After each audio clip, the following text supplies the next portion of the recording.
Hi, I'm Jolynn Johnston, and this is Our Ohio. Here at the Carriage Hill Metro Park in Montgomery County, endearing traditions like roasted chestnuts are kept alive. But the chestnuts we roast on an open fire today are different than those from generations ago. Up next, we learn about the tragic fall and promising rise of a tree with roots in Ohio.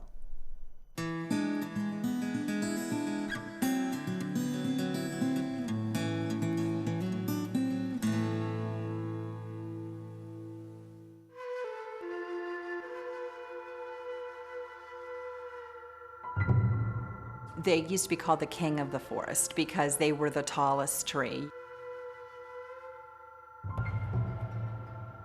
One chestnut tree could easily build a large barn and a home.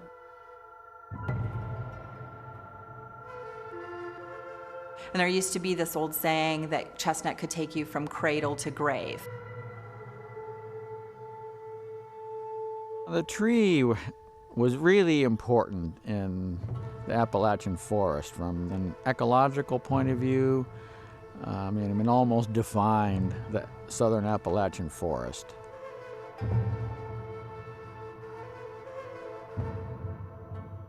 It may have comprised as much as 10 to 25% of the forest canopy.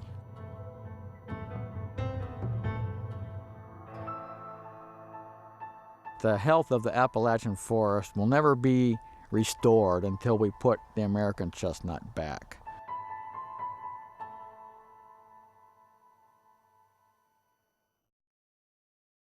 It was a crop and a tradition. Homes were built from it, and people were fed by it. And the American chestnut tree would fall victim to people who prized it.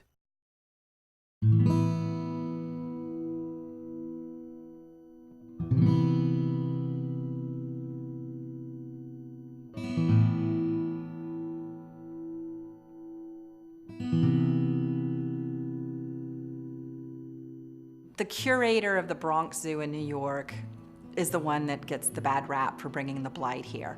But back in the 19th century, the early 1900s, people were importing plants from all over the place. It was kind of the in vogue thing to start arboretums and have tree examples from all over the world. And so at the time, he brought in several Chinese chestnut trees to plant in the arboretum at the zoo. They were very healthy looking, but apparently they carried the blight in their bark. And our American chestnut trees had absolutely no immunity to them at all. And that happened in 1907 where they imported those trees. And by 1912, every tree in New York was dead. Then the blight spread all the way down the range. It hit Ohio probably in the early 1950s is when most of our trees died. The outcome was that the American chestnut was essentially removed from the forest. There are still hundreds of thousands, if not millions, of American chestnut sprouts in the forest that keep coming up. They get blight, die down, because the blight doesn't kill the roots, it only kills the above ground parts. So we still have kind of a smoldering existence of the species, but they don't serve the ecological or economic role that they did before the blight. But in one part of northeastern Ohio, the chestnut has made a comeback. There were lots of remnants of American chestnuts, some dead, some alive, but mostly impressive trees. And that was what I kind of fell in love with as a kid. But as I got older and wanted to come back home, I needed to figure out some way to make money. So the idea was, well, maybe I could grow chestnuts as a crop and sell that. We grow Chinese chestnuts for several reasons. One, they're blight resistant. Two, they produce really good tasting nuts that are large size, and they're adapted to the climate that we have here. We harvest by hand. Chestnuts are born in these real spiny burrs. They're very sharp, the needles are sharper than a sewing needle, and penetrate skin, fortunately not very deeply, before they break off. And what's inside, though, are usually 2 or 3, of the nuts that we call chestnuts. And when when the chestnuts ripen, the burr opens up, and most of the chestnuts fall out, and we can just pick them up loose. Sometimes the burr falls off with the chestnuts still in it, and then you gotta step on the burr or open it up with a gloved hand and get the contents out. It's not as difficult as it might look, but we get pickers who get pretty adept at it. We pay pickers to pick up. We probably will have maybe 100 people working this year, anywhere from a few hours to every day for a few hours during the 3-week harvest. And we advertise that chestnuts are just like pennies. We pay $10 to fill a 5-gallon bucket, and there's about 1,000 nuts, so that's 1,000 pennies. So I say, well, it's just like I've just scattered 1,000,000 pennies on the ground, and anybody who wants to come pick them up can have them.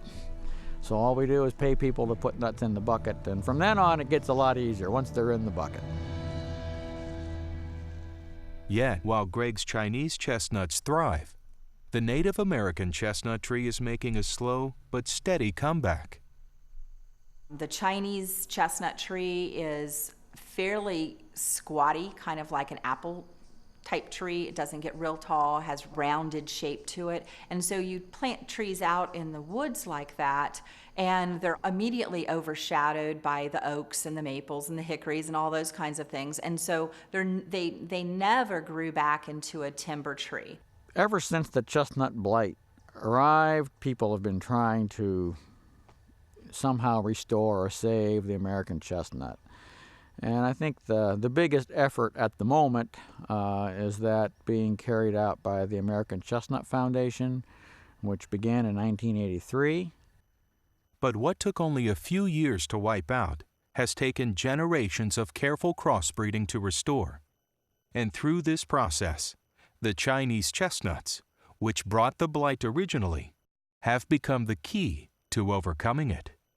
The Chestnut Foundation located the pure Americans that were left, tried to find ones that seemed to exhibit some kind of blight resistance. And they collected nuts from those trees, grew them up into orchards.